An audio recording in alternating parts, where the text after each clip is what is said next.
When do you need a DBA? Well, what is a DBA? It just stands for doing business as. It's essentially a nickname. Just like a person might be named William at the time of birth, that person might go by Will, Bill, or Billy. Or just like a woman might be named Elizabeth at the time of birth, she might go by Ellie, Liz, or Beth. Now, do we wonder if this is multiple people? No, it's clearly just different names for the same person. In the same way, a DBA allows you to use different names for the same company. Why is this so important? Let me tell you a story. I've changed some of the details, but the moral remains the same. A business with a substantial number of employees was sued. But here's the problem. They had listed on their website their company name without the LLC or Inc. after the name. Well, that particular company name, let's say it's Smith Plumbing, that company name was not registered. Smith Plumbing Inc. was registered, but Smith Plumbing was not. And so as a result, the lawsuit named the business owner individually and argued that because the business owner was not using the business name, which is Smith Plumbing Inc., the business owner was operating as a sole proprietor. So the business owner was personally liable for everything that happened within the business.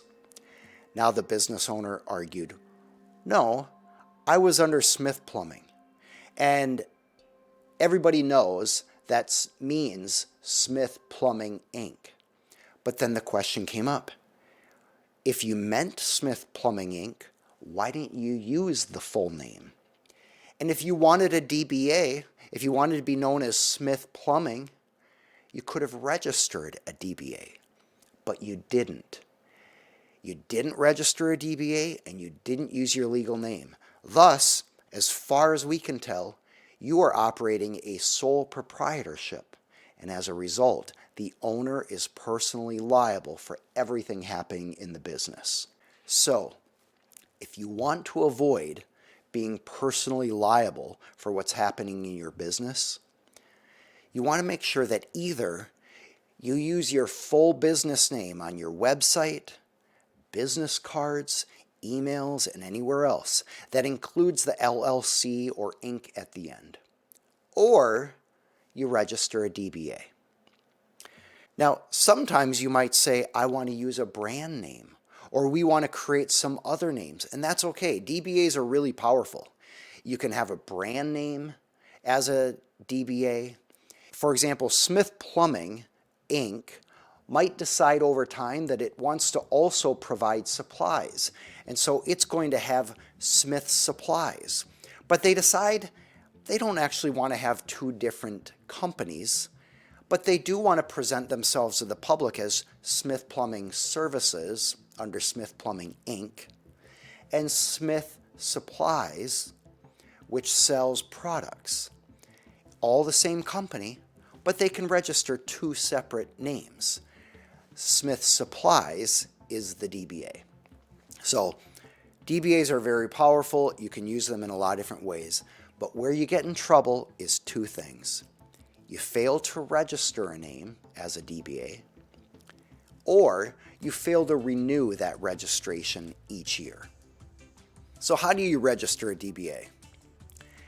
You just reach out to your local state government.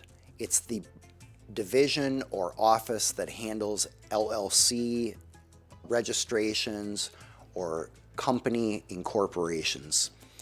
Typically, they have a form in order to set up a DBA. Sometimes it's called an assumed name. There are other names for it, but regardless, you simply file a form and pay a fee, and then I recommend you put a little reminder on your calendar to renew that DBA every single year, because most states require that. And if you have your business registered in multiple states, you may need to register the DBA in those states as well. So what's the takeaway here?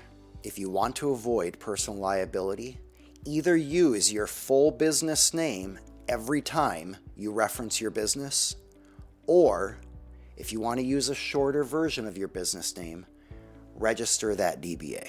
And then make sure that you renew the DBA registration every single year.